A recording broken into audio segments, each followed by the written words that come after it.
Assalamualaikum dan salam sejahtera. Saya Syaza Azlin dan berikut merupakan tugasan 3 bagi rancangan pengajian harian dan juga modul inovasi. Rancangan pengajian harian yang dihasilkan adalah berdasarkan subjek Bahasa Melayu daripada tingkatan 5 bertemakan sintaksis dan tajuk yang dipilih ialah ragam ayat. Bilangan murid seramai 23 orang dan masa untuk pengajaran dan pembelajaran berlangsung selama 1 jam, iaitu dari 8.30 pagi hingga 9.30 pagi. Kemahiran yang difokuskan di sini ialah menulis dan menukar ragam ayat dengan betul. Baik, standard kandungan yang diambil dari DSKP 5.3 memahami dan menggunakan ayat yang sesuai dalam pelbagai bidang, dan standard pembelajarannya memahami dan menggunakan ragam ayat yang betul mengikut konteks. Jadi, pada akhir proses PDPC, murid akan dapat membaca dan memahami ciri ragam ayat dan menulis ragam ayat dengan betul mengikut konteks ataupun kehendak soalan. Jadi, kriteria kejayaan yang disenaraikan di sini, pertama, murid membandingkan ciri-ciri dalam ragam ayat, dan yang kedua, murid dapat mengaplikasikan teknik cari dan susun semasa menjawab ragam ayat mengikut konteks. Bahan bantu mengajar ataupun BBM yang digunakan di sini terdiri daripada paparan slide, kemudiannya model rumah ragam ayat beserta cabutan kad soalan yang berada di dalam rumah ragam ayat, kita akan lihat nanti, dan yang terakhir ialah lembaran kerja ataupun latihan yang berkaitan. Kemahiran kebat dan iting di sini berkenaan dengan murid menganalisis ayat. Konteksnya di situ ialah penukaran ayat. Dan pengetahuan sedia ada murid telah belajar tentang ayat susunan biasa dan susunan songsang yang betul mengikut konteks. Pengetahuan sedia ada ini penting agar tiada sebarang kekeliruan sewaktu murid hendak menukarkan ayat aktif ke pasif maupun ayat pasif ke aktif. Kita akan lihat nanti. Kita mulakan dengan set induksi yang berjalan selama 3 minit di mana guru memperkenalkan terlebih dahulu ragam ayat dengan mengajukan soalan di papan hitam. Guru akan cuba memanggil beberapa nama murid untuk mencuba terlebih dahulu. Dan soalannya, siapa yang pernah mendengar tentang ragam ayat sebelum ini? Ada siapa-siapa yang nak mencuba? Kemudian kita akan teruskan dengan terdapat 2 jenis ragam dalam ayat, iaitu pelajar akan cuba menjawab. Dan di situ juga terdapat proses Q&A sebelum kita masuk kepada langkah pengajaran yang berikutnya. Jadi di sini nilai murni yang ditekankan ialah keyakinan, bertanya jika tidak tahu. Kemudiannya kemahiran berfikir mencirikan, kemahiran personal, berkomunikasi dan keyakinan, kemahiran belajar, cara belajar, mendengar ataupun mengumpul maklumat. Dan elemen merentasi kurikulum di sini ialah bahasa. Bagi langkah pengajaran yang pertama, ia berlangsung selama 10 minit. Di sini, guru akan membentangkan tajuk pengajaran dan pembelajaran hari ini, iaitu ayat aktif dan ayat pasif. Jadi, 2 jenis ragam ayat yang telah diperkenalkan tadi terdiri daripada aktif dan juga pasif. Guru akan memberikan konteks. Konteks ini akan diberi melalui paparan slide di mana murid perlu mengaplikasikan pemahaman dan juga penggunaan ragam ayat. Sambil guru memaparkan slide dan juga contoh ayat-ayat berkenaan, guru turut menjelaskan maksud ataupun ciri ragam ayat tersebut melalui ayat-ayat yang digariskan dalam contoh soalan. Nilai murni yang digariskan di sini, teliti, menumpukan perhatian, kemahiran berfikir, mencirikan dan membezakan, kemahiran personal, berkomunikasi, kemahiran belajar, cara belajar, murid akan mencatat nota dan mengumpul maklumat, dan elemen merentasi kurikulum, bahasa. Ini tayangan slide yang pertama yang akan dipaparkan oleh guru. Okey, di sinilah yang dikatakan tadi, konteks penukaran ayat aktif kepada pasif. Guru akan cuba memberikan konteks dengan penjelasan yang baik kepada pelajar berkenaan dengan ciri-ciri ayat aktif. Okey, di sini kita ada subjek, kemudiannya kita ada kata kerja diikuti dengan predicate dan juga penerang di akhir ayat. Ciri-ciri di sini akan diterangkan oleh guru terlebih dahulu. Kemudian guru akan beralih kepada contoh tayangan slide yang kedua. Konteks yang kedua berkenaan dengan penukaran ayat pasif kepada ayat aktif. Jadi, apabila murid telah jelas dan faham mengenai ciri-ciri, mengenal pasti ayat pasif, mengenal pasti ayat aktif, mengenal pasti konteks yang akan mereka lalui, guru pula akan pergi kepada langkah yang kedua, di mana di sini berdurasi selama 20 minit. Kita akan namakan ia sebagai teknik cari dan susun. Pertama sekali, guru akan berkongsi beberapa panduan mudah menggunakan rumah ragam ayat. Di sini saya menamakan ia sebagai rumah ragam ayat kerana kita hendak membahagikan ayat aktif dan juga ayat pasif tadi. Kita akan lihat selepas ini. Medium ini boleh diaplikasikan oleh murid apabila mereka menghadapi kekeliruan. Kekeliruan di sinilah yang dimaksudkan tadi. Kekeliruan termasuklah ayat-ayat susunan biasa dan susunan songsang. Jadi pentingnya untuk pelajar menguasai terlebih dahulu mengenai ayat pasif, ayat susunan biasa dan songsang tadi. Kemudian guru akan menunjukkan tutorial menjawab menggunakan metod yang telah diterangkan dengan jelas. Dalam 5 orang murid dipilih secara sukarela untuk mengambil cabutan kad soalan yang terdapat dalam rumah rakam ayat. Dan untuk membuatkan aktiviti ini kelihatan lebih menarik, kita buatlah aktiviti itu sambil menutup mata. Ini untuk memastikan fokus para pelajar itu dikunci dan tertumpu. Nilai murni di sini kita cuba bangunkan keyakinan, ketelitian, mengikut peraturan dan membuat rujukan. Seterusnya, kemahiran berfikir dari segi menyusun idea, menganalisis, menyusun mengikut keutamaan, kemahiran belajar, cara belajar, mencatat nota, mengumpul maklumat dan mengajukan soalan. Manakala kemahiran personal, berkomunikasi dan juga keyakinan. Okey, kita lihat yang seterusnya. Okey, baik. Inilah yang dimaksudkan tadi konsep rumah ragam ayat sebagai modul inovasi yang cuba untuk diketengahkan. Kalau kita lihat di sini, sememangnya ia berbentuk sebuah rumah. Kita ada bahagian bumbung, kemudian dua pembahagian di sini. Di atas ialah ayat aktif dan di bawah ialah ayat pasif. Baik, kita lihat di sini. Dan tangga di sini saya cuba menjadikan ia simbolik sebagai konteks penukaran ayat. Jadi apabila pelajar cuba untuk menuruni tangga dan pergi kepada pasif, mereka perlu membawa peraturan ini untuk turun ke bawah. Begitu juga sebaliknya, ayat pasif ini untuk mereka pergi ke atas. Inilah peraturan yang mereka perlu ikut. Mari kita lihat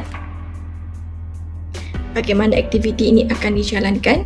Dan di sini kita tengok ini tadi bumbung yang disediakan. Di bahagian ini terdapat cabutan kad soalan. Kad soalan ini saya sediakan sebanyak 20 kad soalan, terdiri daripada 20 jenis ayat, dan kemudian kita akan cuba latih pelajar untuk menggunakan peraturan ini sekiranya mereka menghadapi kekeliruan. Sebagai contoh, pelajar mencabut kad yang ini. Kita lihat. Sebelum mendirikan solat asar, beberapa orang murid tahfiz telah menyusun kasut-kasut yang bersepah di pintu masuk masjid. Okey, murid telah kenal pasti ini sebagai ayat aktif. Bagaimana pula hendak menukarkan ia kepada pasif? Jadi, murid perlu mengikut peraturan ayat aktif. Pertama sekali, cari kata kerja.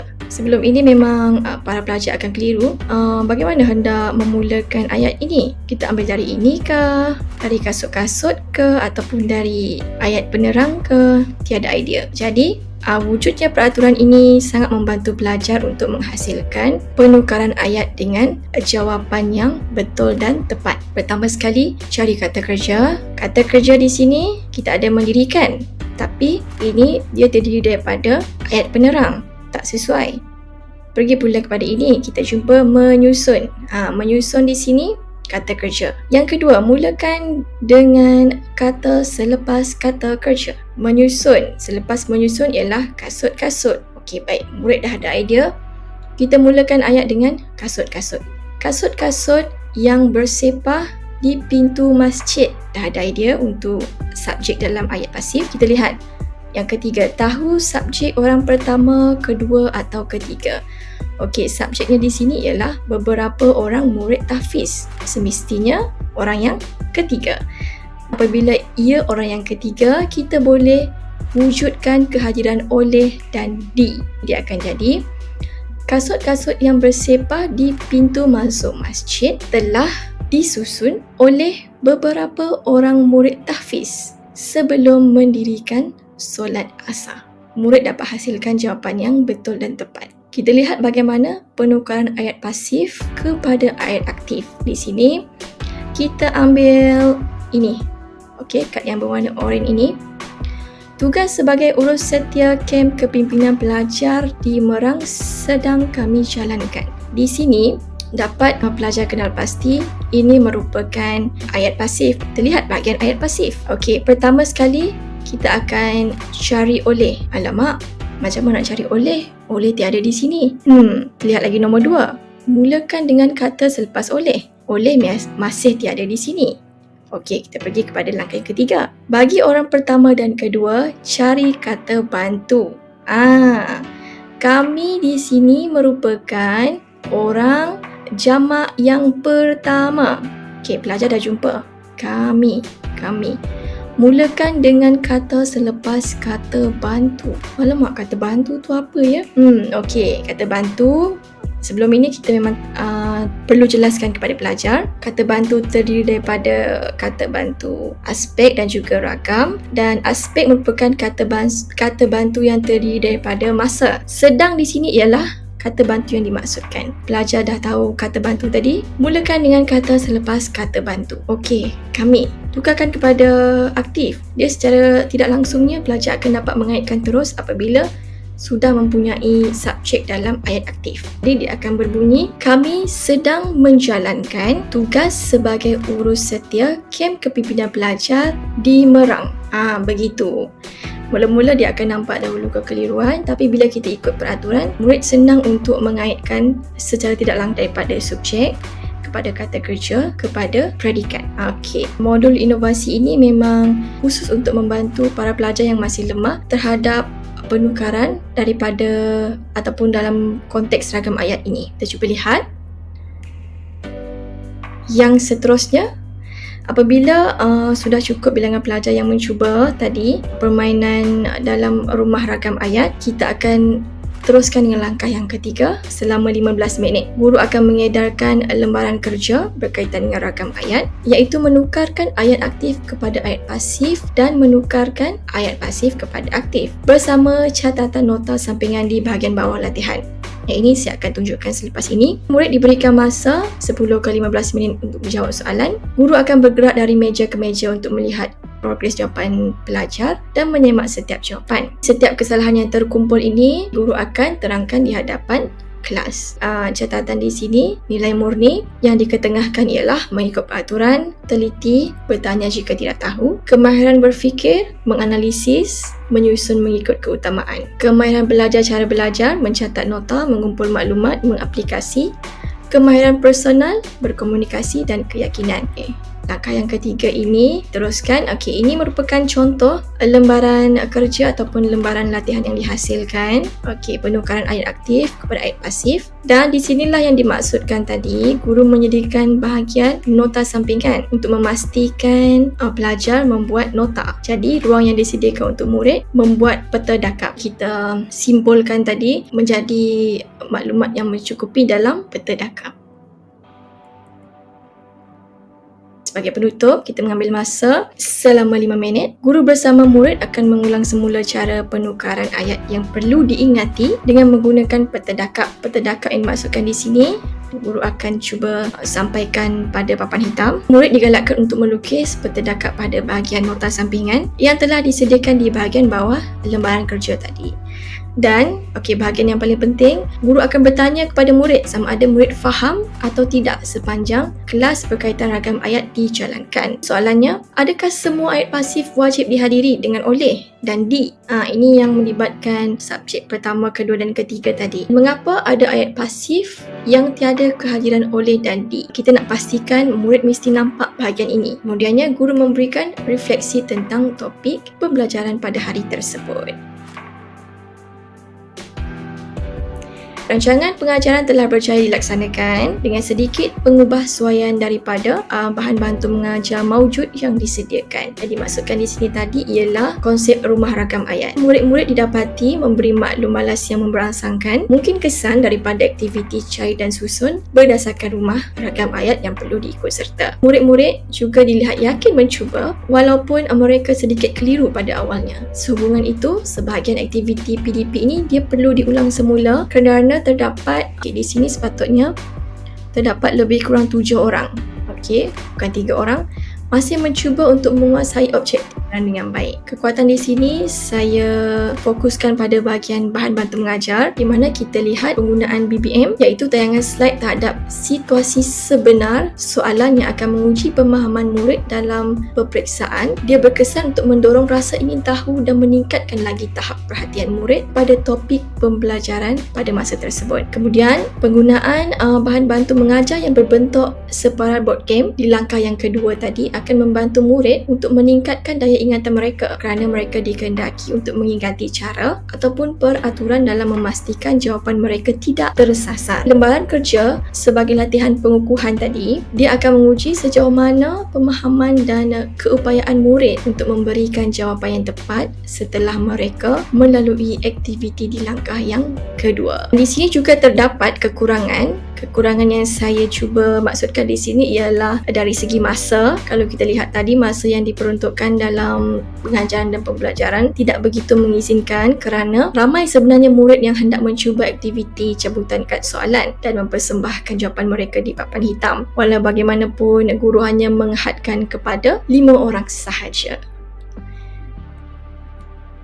Untuk cadangan penambahbaikan, guru perlu memasukkan juga sebenarnya ciri-ciri yang membezakan konsep ayat aktif kepada pasif beserta dengan ayat susunan biasa dan juga susunan songsang. Cuma di sini belum ditekankan lagi bahagian itu. Jadi wujudnya jawapan yang turut mengetengahkan ayat pasif tadi sebagai ayat songsang. Itu perlu ditambah baik oleh guru sendiri. Murid perlu lebihkan latihan berkaitan ragam ayat dan ayat songsang supaya mereka tidak akan menghadapi kekeliruan apabila soalan yang berkenaan menjadi keutamaan pada bahagian sintaksis kelak. Inilah yang dimaksudkan tadi mengapa pentingnya untuk murid ini dia perlu ada pengetahuan yang terdahulu berkenaan dengan susunan ayat biasa dan songsang dalam ayat. Kesimpulan yang dapat diringkaskan oleh guru di sini di mana sesi pengajaran dan pemudahcaraan berjalan dengan baik dan teratur. Kesemua murid yang hadir iaitu seramai 23 orang berjaya mencapai objektif yang pertama. Terdapat 16 daripada 23 orang murid berjaya mencapai objektif pembelajaran kedua, manakala 7 orang murid kurang berjaya iaitu pada bahagian menentukan kata ganti nama diri dalam ayat sewaktu penukaran rakam ayat. Di sini termasuklah juga tadi kata bantu yang berkaitan dan murid diberikan bimbingan sewaktu menyiapkan aktiviti yang terdapat pada lembaran kerja. Okey, baik. Inilah tadi kita lihat semula modul inovasi yang cuba saya ubah suai berkonsepkan rumah rakam ayat. Jadi kita ada pembahagian ayat aktif dan juga ayat pasif dan sebanyak 20 cabutan kad soalan. Murid-murid secara tidak langsungnya peroleh pengalaman lah bagaimana mereka hendak menjawab ataupun menukar ayat aktif dan ayat pasif ini dengan betul dan dengan tepat. Baik, itu sahaja daripada saya dalam penyediaan RPH dan modul inovasi. Sekian, terima kasih.